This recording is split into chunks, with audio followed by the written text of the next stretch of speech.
and Shadow Assistant Minister for Financial Services, Stephen Jones. Thanks so much for your time.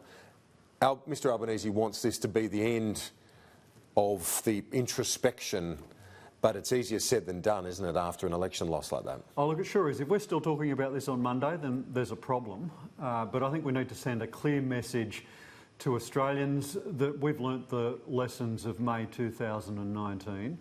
And I think, frankly, that Jay and Craig have done a very, very good job of this report. It's balanced, it's even, it goes directly to the heart of the problem.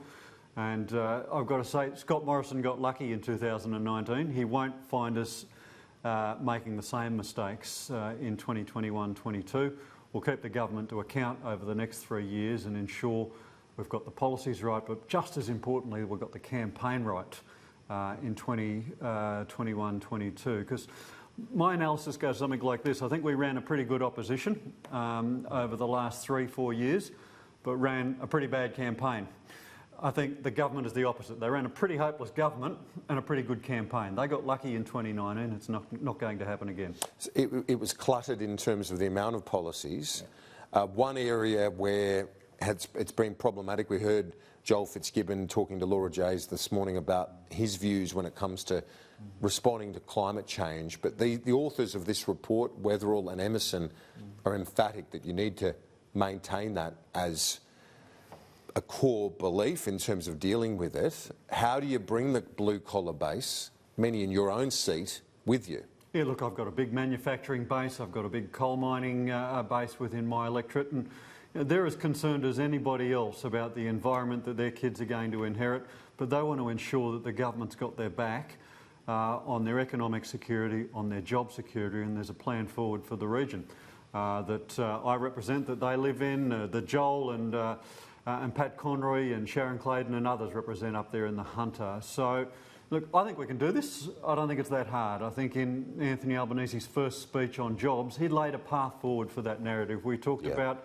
the jobs that are there right now, not some future narrative about what might happen 10 or 20 years down the track. The jobs that are there now in environmental and in energy generation industries. Use the example of wind turbines. There's a hell of a lot of steel made out of Port Kembla in my electorate that goes into the wind turbines and those alternative energy generation projects. Sure. Let's have more talk about that. Yeah. Let's talk about all these disparate grievance-type policies that Jay and Craig identified as the weakness. That makes sense, to be positive on the one hand, but you, as the Shadow Assistant Treasurer, do you believe that the Labor Party needs to be more forensic in terms, and more transparent in terms of the costs, to put it all together? It's fine to be positive, but to explain to people, okay, this is where it fits in terms of the cost-benefit. You need to be more transparent on all of that, don't you? Yeah, look, I think there was no problems with us being very transparent on our costings. In fact, we probably paid a price for having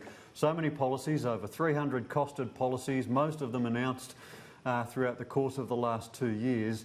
The problem, I think, one of the problems that we've identified in this report is that we didn't have a central narrative.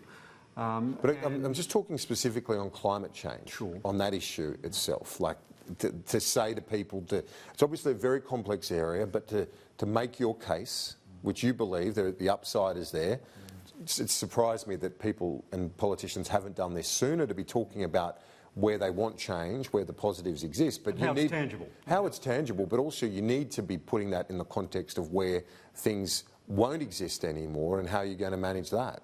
Look, we won't make the same mistakes in 3 years' time as we've made in May this year. We can be absolutely certain of that.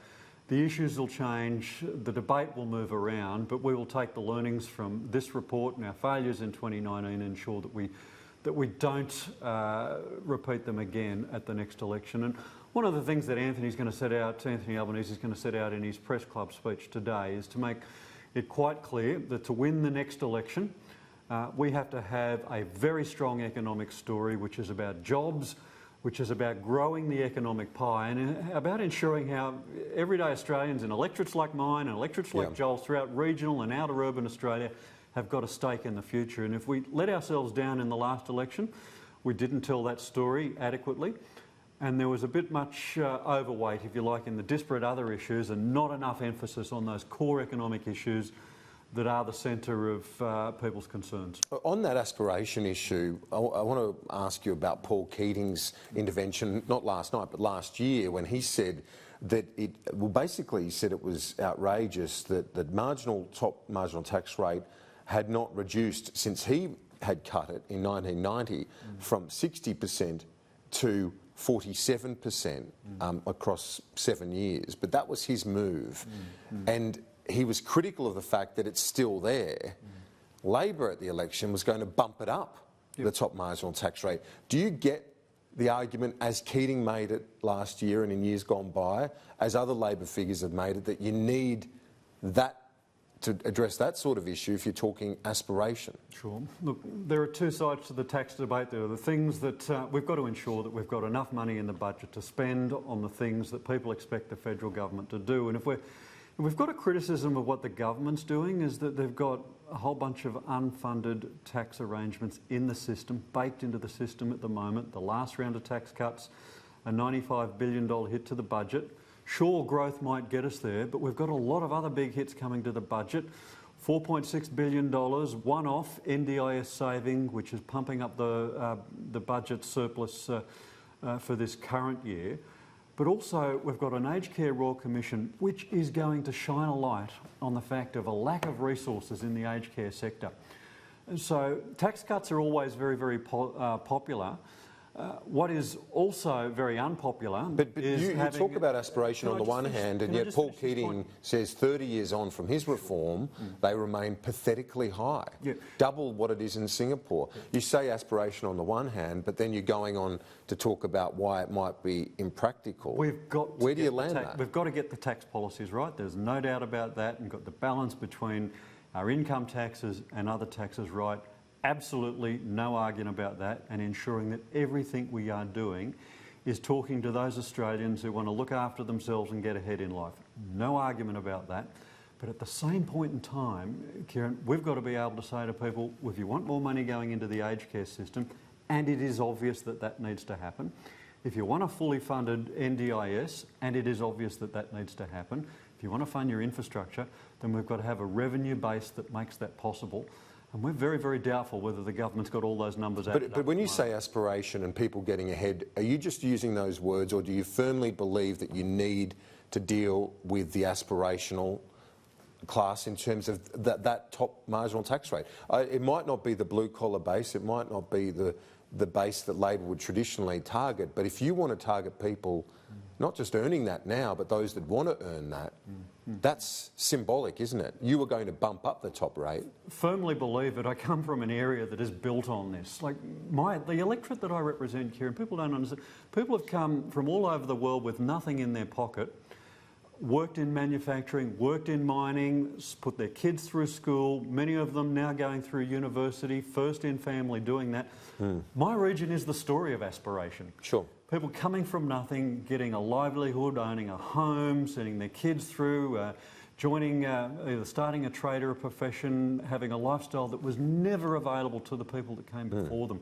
We know all about aspiration and won't be lectured to about it. No, that's fair enough, but you've also got to move on it. And even your legend, former Prime Minister Paul Keating said it's pathetically high, and yet you weren't listening to that. I'm not you personally, but the Labor Party. Surely you've got to listen to them, to him and others in the next cycle. Yes, we will, and we will have a tax policy, but we will also have policies around wages. Because the biggest aspiration that working people have is ensuring that their standard of living isn't going backwards, as it is at the moment under this government. They've got a plan to cut superannuation, they've got a plan to cut services, but they haven't got a plan to deal with the biggest crisis that the Reserve Bank Governor and everybody else has identified, and that is the fact that wages are going backwards, they're stagnant, living standards are going backwards, and there's no plan to address this issue. Shadow Assistant Treasurer Stephen Jones, great to see you as always. Always good to be with you, Kieran. We'll talk to you soon. Thanks so much for that.